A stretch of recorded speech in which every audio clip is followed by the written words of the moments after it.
Hello guys, good afternoon everyone. Welcome to my YouTube channel.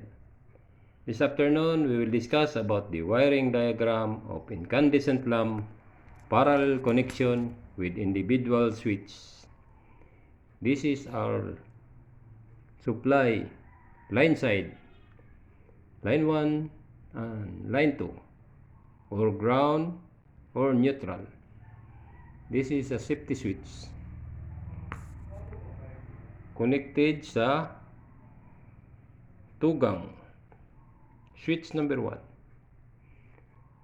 Then ang other terminal sa switch naka-connected sa series connection of bulb 1 and bulb 2.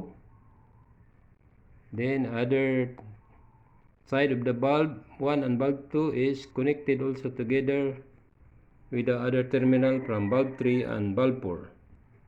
Then connected sila together patungo sa line 2 sa safety switch.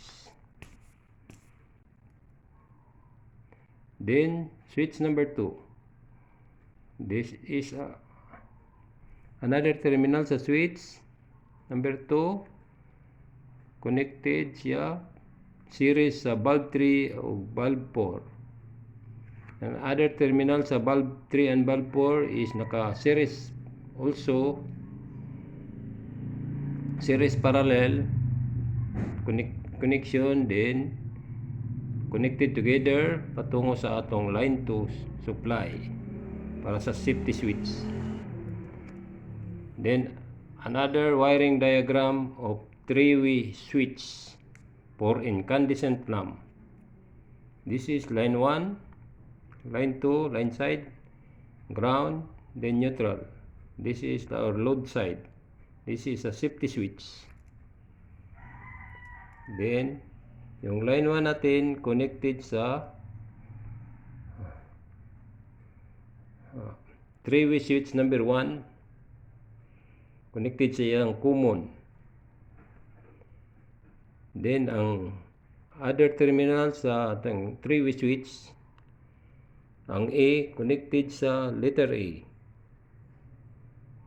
Then another terminal sa three-way switch number 1, B, connected to number sa letter B sa three-way switch number 2.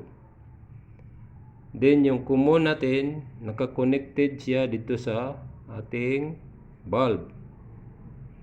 Ang other terminal sa bulb na-connect sa ating line 2.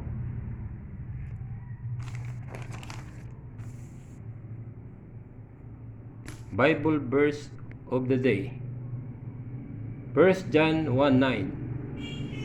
If we confess our sins, He is faithful and just to forgive us our sins and to cleanse us from all unrighteousness. Thank you guys for watching. Please like, share, and subscribe to my YouTube channel. And please don't forget to hit the notification bell para updated ka sa next videos na akong i-upload. Thank you for watching guys, and God bless. To God be all the glory.